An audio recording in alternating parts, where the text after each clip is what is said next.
అద్దంకి దయాకర్ గారికి ఇవ్వాల్సిన MLC post మీకు ఇచ్చారు. అద్దంకి దయాకర్ గారి రెస్పాన్స్ ఎలా ఉందండి? సి దయాకర్ అన్నకి ఇచ్చే ఎమ్మెల్సీ పోస్ట్ నాకు ఇచ్చిర్రు అని చెప్పి ఇక్కడ మా పార్టీ వ్యక్తులు చెప్పిర్రా, లేకపోతే మా కేంద్ర నాయకత్వం చెప్పిందా, రాష్ట్ర నాయకత్వం చెప్పిందా? అది ఒక స్పెక్యులేషన్స్. దయాకర్ అన్నకు వస్తుంది, ఇంకోళ్ళకి వస్తుంది అని చెప్పి మీడియాలో ప్రచారం అయింది. దయాకర్ అన్న కూడా ఎక్కడ చెప్పలేదు, లేదా మా అధ్యక్షులు ఎక్కడ చెప్పలేదు, మా ఢిల్లీకి సంబంధించి మా ఆర్గనైజేషన్ ఇన్ఛార్జ్ గారు చెప్పలేదు అని స్పెక్యులేట్ చేసుకోర్రు. సరే, మీరు అన్నట్టు దయాకర్ అన్నకు సంబంధించిన ఆ పోస్ట్ నాకు వస్తే నాకు మొదట కాల్ చేసి కంగ్రాచులేట్ చెప్పి నన్ను స్వాగతించి తమ్ముడు నీ కష్టానికి ఫలితం లభించిందని చెప్పి నాకు ఏదైతే సంబంధించి నాకు ఫస్ట్ మాట్లాడిన వ్యక్తి మా దయాకర్ అన్న. 100% దయాకర్ అన్న కూడా మరొక సముచిత స్థానం, అంటే దీనికంటే పెద్ద స్థానం కాంగ్రెస్ పార్టీలో వస్తుందని ఒక నమ్మకం నాకుంది. ఆ రాణికి తప్పనిసరిగా బల్మూరి వెంకట్ ఒక పాత్ర కూడా పోషిస్తారు. ఏదైనా హామీ ఇచ్చారా? హామీ ఇచ్చే స్థాయి నాది కాదు. రేవంత్ రెడ్డి గారు అద్దంకి దయాకర్ గారికి ఏమైనా రేవంత్ రెడ్డి గారు హామీ ఇచ్చేది ఉంటే దయాకర్ అన్నకి ఇచ్చిన రేవంత్ రెడ్డి గారికి విన్న దయాకర్ అన్నకి తెలుస్తుంది. ఇయ్యండి దయాకర్ అన్న కానీ చెప్పే వ్యక్తిని నేను. హామీలు ఇచ్చే అంత స్థాయి నాది కాదు. హామీలు ఇచ్చే వ్యక్తుల దగ్గరికి పోయి ప్రశ్నించి ఏమి హామీ ఇచ్చినావు అని అడిగే అంత స్థాయి కూడా నాది కాదు. వెంకట్ గారు, ఆంధ్రప్రదేశ్ ఎన్నికల ప్రచారానికి రేవంత్ రెడ్డి గారు వెళ్తున్నారు కదా. భారతదేశంలో ప్రతి చోటికి వెళ్తారు. ఎక్కడ కాంగ్రెస్ పార్టీ ఉంటే అక్కడికి వెళ్తారు. కేవలం ఆంధ్రప్రదేశ్ రేవంత్ రెడ్డి గారిని ఈరోజు తెలంగాణలో వారు ఏదైతే వారు క్రౌడ్ పుల్లరు, వారు ఈరోజు హిందీలో కూడా మంచిగా స్పీచ్ చేయగలుగుతారు. అన్ని అంటే వారికి ఆ భాష పైన పట్టుంది. ఏదైతే బీజేపీ పార్టీ చేసిన తప్పిదాలపైన వారిని ప్రశ్నించగలుగుతారని చెప్పి ప్రజలు భావించినప్పుడు కాంగ్రెస్ పార్టీకి భారతదేశంలో ఎక్కడ ప్రచారం చేసే అవసరం ఉంటే రేవంత్ రెడ్డి గారు పోతారు. అన్న కొత్త ఏముంది, ఆ తప్పేముంది? టీఆర్ఎస్ పార్టీ నాయకులు ఆంధ్రప్రదేశ్ వారు అంటే అది తప్పు. వాళ్ళే పొంగలేదు, మేము పోతే తప్పేడికి అట్లా కదా. రేవంత్ రెడ్డి గారి మనసులో జాతీయ పార్టీ రేవంత్ రెడ్డి గారి మనసులో చంద్రబాబు నాయుడు ఉన్నారు. తెలుగుదేశం పార్టీ కూటమి గెలవాలని చెప్పి ఆయన కోరుకుంటున్నారు. ఇప్పుడు కానీ బలవంతంగా కాంగ్రెస్ పార్టీ తరఫున ప్రచారం చేయాలి. షర్మిల గారు గెలవాలని అక్కడ ప్రచారం చేయాలి. ఒకటి ఇప్పుడు వ్యక్తిగతంగా ఒక్కొక్కరికి ఒక్కొక్క అభిప్రాయం ఉంటుంది. ఇప్పుడు నాకు వ్యక్తిగతంగా నాకు ఫిలిం స్టార్ నాకు పవన్ కళ్యాణ్ అంటే ఇష్టం, సినిమాల మటుకి. అసొంటిది ఇప్పుడు మీరు పవన్ కళ్యాణ్ అంటే ఇష్టం అని చెప్పిండు కాబట్టి వెంకట్ ఆంధ్రప్రదేశ్లో పవన్ కళ్యాణ్ గెలుపు కోసం కృషి పడ్డాడు అంటే నేను ఒక పార్టీని రిప్రజెంట్ చేస్తున్నా. నేను ఒక ఐడియాలజీ తోటి కాంగ్రెస్ పార్టీలో ఉన్నా. సో పార్టీ లైన్లో అక్కడ మా పార్టీ సంబంధించిన నాయకురాలు ఎవరు వాళ్ళ కోసం ప్రచారం చేయాల్సి వస్తుంది. వ్యక్తిగత అభిప్రాయాలు ఎవరికి వారికి ఉంటాయి. వ్యక్తిగత అభిప్రాయాలు ఉండడంలో తప్పేం లేదు. కానీ ఎండ్ ఆఫ్ ది డే కృషి చేసేది 100% పార్టీ లైన్లో చేస్తారు. ఎందుకంటే మేము పార్టీ కార్యకర్తలము. వ్యక్తిగత అభిప్రాయాలు ఉండొద్దు అని అంటే ఇదేమన్నా ప్రజాస్వామ్యమా? స్వాతంత్రం తెచ్చిన పార్టీగా ప్రతి ఒక్క వ్యక్తికి ప్రజాస్వామ్యబద్ధంగా స్వాతంత్రం ఉండాలని కోరుకునే పార్టీ కాంగ్రెస్ పార్టీ.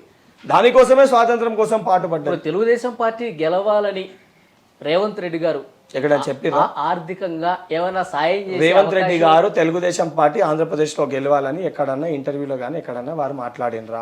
మాట్లాడితే ఆ ప్రశ్నకి నేను సమాధానం చెప్తా. 100% అట్లా మాట్లాడితే నేను రేవంత్ రెడ్డి గారిని కూడా సీఎం గారు ఇట్లా మాట్లాడితే అడుగుతా. జగన్ గారు గెలవటానికి ముఖ్యమంత్రిగా ఉన్నప్పుడు కేసీఆర్ గారు ఆర్థిక పరమైన సాయం కూడా చేశారు. కోట్ల రూపాయలు హైదరాబాద్ నుంచి ఆంధ్రప్రదేశ్. ఇది కరెక్ట్. ఇప్పుడు కరెక్ట్ పాయింట్ వచ్చిన వాళ్ళందరూ వాళ్ళిద్దరు ఆయన ఈయనే మొత్తం రాష్ట్రాలను నమ్ముకొని కుటుంబాన్ని పొట్ట నింపుకున్నామని ఒక సంకల్పంతో వాళ్ళు ఉండే కాబట్టి అదే రీతిలో రేవంత్ రెడ్డి గారు చంద్రబాబు గారు గెలవటానికి ఏ రకమైన సాయం చేయడానికి సిద్ధపడుతున్నారని ప్రచారం ఉంది. ఇప్పుడు అన్న ఒక విషయము, ఇప్పుడు నువ్వు ఒక స్కూల్కి వెళ్ళి పాస్ అయ్యి బయటకు వస్తావు. నీ స్కూల్ ప్రిన్సిపల్ ఏడన్నా కలుస్తాడు. కలిసినప్పుడు ఏం వల్లి గారు బాగున్నారా అని అడుగుతారు. రేవంత్ రెడ్డి గారు కూడా గతంలో టీడీపీ పార్టీలో ఉండే. ఎక్కడైనా చంద్రబాబు నాయుడు గారు కలిస్తే ఆ పార్టీ అధ్యక్షులు లేకుండే, ముఖ్యమంత్రి గారు లేకుండే కాబట్టి బాగున్నావు అని చెప్పి పలకరించుకుంటారు. అంటే గతంలో ఈ కల్చర్ ఉండే. రాజశేఖర రెడ్డి గారు ముఖ్యమంత్రి గారు ఉన్నప్పుడు చంద్రబాబు నాయుడు గారు వారింటికి పోతుండే, వీరు ఆ ఇంటికి పోతుండే. అప్పుడు ఎప్పుడు కూడా ఈ క్వశ్చన్ మార్క్స్ రేస్ కాలే. కలవంగానే పార్టీ మారుతుర్రు, పార్టీలో చేంజ్ అవుతుర్రు.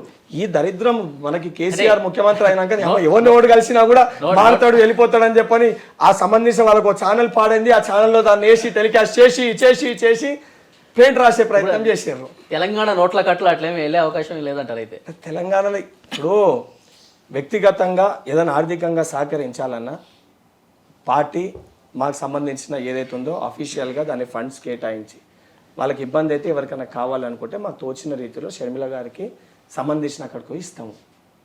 ఏది బేసిక్ ఏదైనా ఎక్స్పెండిచర్ ఏదైనా కావాలి అది ఉపయోగపడుతుంది అంటే అందరి దగ్గరికి వెళ్ళి తీసుకొని ఇస్తాం. అంటే ప్రభుత్వాల పరంగా కూడా అటు చంద్రబాబు గారు ఉంటేనే బాగుంటుందని చెప్పి, అంటే ప్రభుత్వాల మధ్య సహకారం జగన్ గారు కేసీఆర్ గారు ఒకటి కాబట్టి మీకు ఒక విషయం అక్కడ జగన్ గారు ఉంటే మళ్ళీ ప్రభుత్వాల మధ్య కదా. ప్రజలు కానీ మనం కూడా ఒక విషయం ఆలోచించాలి. ప్రాంతీయ పార్టీలు రాష్ట్రాలను వెళ్తే మనమే అంటాం భారతదేశం మొత్తం కలిసిమెలిసి ఉండాలని చెప్పి మనం అందరం కోరుకుంటాం యాజ్ అన్ ఇండియన్. ప్రాంతీయ పార్టీలు విన ఎక్కడికక్కడ అధికారంలోకి వస్తే రేపొద్దున ఈ ప్రాంతాల మధ్యలోనే బార్డర్లు ఏర్పడతాయి, కొట్టుకునే పరిస్థితి వస్తుంది. ఇప్పుడు దానికి అక్కడ ఉన్న ఏ వ్యక్తి అన్నా నేబరింగ్ స్టేట్ తోటి ఎవరన్నా హెల్దీ మంచి రిలేషన్ ఉండాలనే కోరుకుంటాం. కానీ అవతల వ్యక్తి మనం 10 మెట్లు దిగిన అవతల వ్యక్తి ఒక మెట్టు దిగాలే కదా. అండ్ 100% రేవంత్ రెడ్డి గారు ముఖ్యమంత్రి అయినాక నరేంద్ర మోడీ గారినే కలిసి వచ్చారు సంబంధించిన ఎందుకంటే Narendra Modi is representing BJP party, but ఆయన భారతదేశానికి ప్రధానమంత్రి కదా. ఏదైతే తెలంగాణ రాష్ట్రానికి ఇవ్వాల్సిన నిధులు ఆయన ఇవ్వాలి కదా, ఎందుకంటే మనము ట్యాక్స్ కడుతున్నాం కదా. సో దానికోసం వెళ్ళి కలుస్తారు. కలవంగానే రేవంత్ రెడ్డి గారు మోడీని కలిసిండ్రు, దీని వెనుక మర్మం ఏంది అంటే అన్న క్వశ్చన్ మార్క్స్ క్రియేట్ చేయాలి, ప్రజలకి క్లారిటీ ఇవ్వాల్సింది మీడియా. భవిష్యత్తులో రేవంత్ రెడ్డి గారు ఏమన్నా ఏక్నాథ్ షిండే పాత్ర పోషించే అవకాశం ఉందా? అన్న రేవంత్ రెడ్డి గారు చాలా స్పష్టంగా వారు కాంగ్రెస్ పార్టీ విధి విధానాలు నచ్చి వారు బీజేపీకి వెళ్ళి, టీఆర్ఎస్కి వెళ్ళి, టీడీపీకి వెళ్ళి, కాంగ్రెస్ పార్టీ తెలంగాణ రాష్ట్రాన్ని సోనియా గాంధీ గారు ఇచ్చిండ్రు. బీజేపీకి వెళ్ళి అంటారా? మీకు ఏమంటున్నా అంటే వారు మారి కాంగ్రెస్ పార్టీ విధి విధానాలు నచ్చి తెలంగాణ రాష్ట్రాన్ని సోనియా గాంధీ గారు ఇచ్చిండ్రు. తెలంగాణ ప్రజల కళ సాకారం చేసింది సోనియమ్మ అని చెప్పి వారు చేసిన తప్పులన్నీ అంగీకరించి, గతంలో నేను మాట్లాడినా కూడా పొరపాటు అని చెప్పి భావించి కాంగ్రెస్ పార్టీ కండువా కప్పుకోర్రు. అరే వారే భావించి అయిపోయినాక మళ్ళా దాన్ని తీసి పోతారు చేస్తారు అని చెప్పి మాట్లాడితే కేసీఆర్ గారు పోతారా పోరా అని అడిగితే దానికి స్పష్టత ఇస్తాను నేను మీకు. రేవంత్ రెడ్డి గారు ఉంటేనే క్లారిటీ నాకు ఉంది. సార్, రాజగోపాల్ రెడ్డికి అండ్ బల్మూరి వెంకట గారికి మధ్య ఉన్న విభేదం గురించి కానీ, లేకపోతే మునుగోడు సభ సాక్షిగా జరిగిన ఆ రచ్చ గురించి కానీ అడిగితే మీరేం చెప్తారు? ఇప్పుడు రాజగోపాల్ అన్న నాకు చాలా దగ్గర. రాజగోపాల్ అన్న పార్టీ మారినప్పుడు పార్టీ లైన్లో 100% రాజగోపాల్ అన్న వ్యక్తిగతంగా నాకు దగ్గర ఉన్న పార్టీ లైన్లో వారా రోజు చేసింది తప్పు అని చెప్పి భావించి నేను మాట్లాడిన 100% మాట్లాడినా. అది రాజగోపాల్ అన్నతో కూడా నేరుగా నేను ఏదైతే నాకు ఎమ్మెల్సీ వచ్చినాక రాజగోపాల్ అన్న నాకు అసెంబ్లీలో కలిస్తే అన్ననే అలుముకొని కంగ్రాచులేట్ చేసి, తమ్ముడు ఆ రోజు నేను నిన్నేం అనలేదు 3000 ఓట్ల గురించి, సంబంధించిన ఒకరిద్దరు ఎవరో మన జర్నలిస్ట్ మిత్రులు నన్ను ఏదో అంటే నేను ఆ రకంగా మాట్లాడిన తప్ప నీపైన నాకేం కోపం లేదు అని చెప్పి చెప్తే లెట్ మీ కంక్లూడ్. ఒకటి అడిగినప్పుడు ఆ క్వశ్చన్ నన్ను కంక్లూడ్ చేయని అని. దాని తర్వాత వారు చేసింది తప్పు అని చెప్పి వారు భావించి వారు మళ్ళీ కాంగ్రెస్ పార్టీలో చేరేండ్రు. తప్పును అంగీకరించి మళ్ళీ పార్టీలో వచ్చి పార్టీ వ్యక్తిగా వారు పోటీ చేసినప్పుడు దాన్ని స్వాగతించన్నా, పోయినామని చెప్పి ఎత్తి చూపన్నా. ఇంకోటి, వారు ఎంపీగా పనిచేసిండ్రు, వారు నాకంటే రాజకీయాల్లో చాలా అనుభవం ఉంది. దానితో పాటు వారికి ఒక వెంకటరెడ్డి గారు వారికి ఒక పొలిటికల్ బ్యాక్గ్రౌండ్ కూడా ఉంది ఫ్యామిలీ పరంగా. అండ్ నా స్థాయి చాలా చిన్నది కంపారిటివ్ వాళ్ళకి. నేను ఇప్పుడిప్పుడే పొలిటికల్ అసంటి వ్యక్తుల దగ్గర, వెంకటరెడ్డి అన్న దగ్గర, ఉత్తమ్ అన్న దగ్గర ఇటువంటి వ్యక్తులు నేను రాజకీయ ఊనమానాలు నేర్చుకొని నేను రాజకీయాలు చేస్తున్నా. And at the same time పార్టీని ఎవరు తిట్టినా 100% దాన్ని డిఫెండ్ చేస్తా కార్యకర్తగా. మళ్ళీ తప్పును అంగీకరించి పార్టీలోకి వస్తే స్వాగతిస్తా. ఇప్పుడు ఇలాంటి సుహృద్భావ వాతావరణం అద్దంకి దయాకర్కి కోమటిరెడ్డి వెంకటరెడ్డికి ఉందా? అదే రైవలరీ కంటిన్యూ ఉంటుంది నిజంగా. అసలు ఏమన్నా చిన్నవి అవి ఉన్నా మాసంటోళ్ళం ఉన్నాం కదా, చిన్న అవి ఉన్నాయి ఇప్పటికైతే. ఉంటే ఉన్న కల్పనకి మాసంటోళ్ళం సిద్ధంగా ఉన్నాం కదా అన్న. ఒకటి సరే, గతంలో పెద్దలు సీనియర్లు ఎట్లుండేనో, ఏ రకంగా ఉండేనో, ఈగో అనేది అడిగినప్పుడు చెప్పలేదు. కానీ మీరు కొంచెం నిజాయితీగా మనస్ఫూర్తిగా చెప్పండి. నీకు నేను 2 సార్లు అడిగినావు నిజాయితీ నేను ఏది మాట్లాడుతున్నా. ఆపుతున్నారా? పదవి రాకుండా ఆపుతున్నారా కోమటిరెడ్డి వెంకటరెడ్డి? కాంగ్రెస్ పార్టీలో ఒకరికి పదవి రావాలని చెప్పని మా అధిష్టానం నిర్ణయించినాక పదవి రాకుండా ఎవరు కూడా ఆపలేరు. This is very clear. ఎందుకనంటే మా అధిష్టాన నిర్ణయం ఇస్ ద ఫైనల్ డెసిషన్. వాళ్ళు తీసుకునేది. వాళ్ళు కూడా ఏంటంటే పార్టీ ఇంట్రెస్ట్లో పార్టీ కోసం కష్టపడే వాళ్ళకి ఎప్పుడు ఏమి ఇవ్వాలి, తల్లి స్థానంలో ఉన్న వాళ్ళకి క్లారిటీ ఉంది.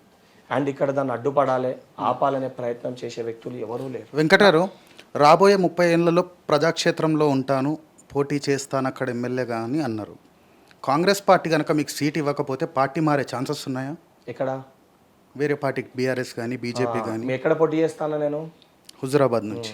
నేను అప్పుడు ఏమన్నాను, కాంగ్రెస్ పార్టీ నాకు అవకాశం ఇస్తే, ఇవ్వకపోతే మొత్తం సెంటెన్స్ చెప్తున్నా, కాంగ్రెస్ పార్టీ నాకు హుజురాబాద్కి వెళ్ళి పోటీ చేసే అవకాశం ఇస్తే తప్పనిసరిగా ఇక్కడనే ఉంటా, పోటీ చేస్తా, మీ సమస్యలు తీరుస్తా.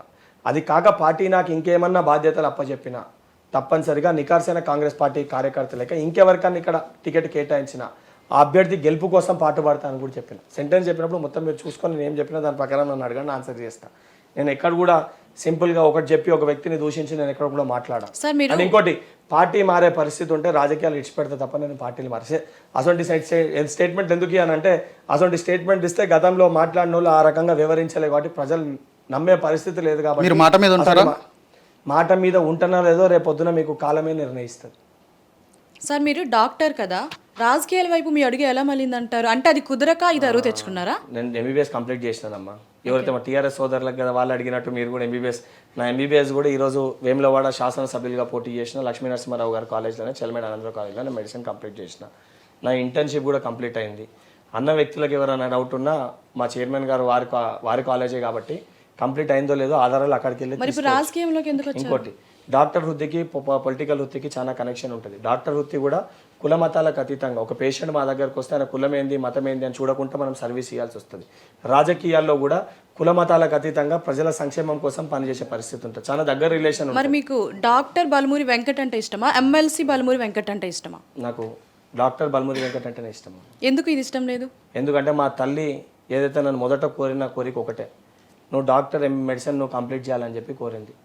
సో చిన్నప్పటికెళ్ళి కూడా నా తల్లి కోరిక తీర్చాలనే ఒక సంకల్పంతో నాకు కష్టమైన, ఎందుకంటే ఇవన్నీ చేసుకుంటూ మెడిసిన్ కంప్లీట్ చేయాలంటే చాలా కష్టం.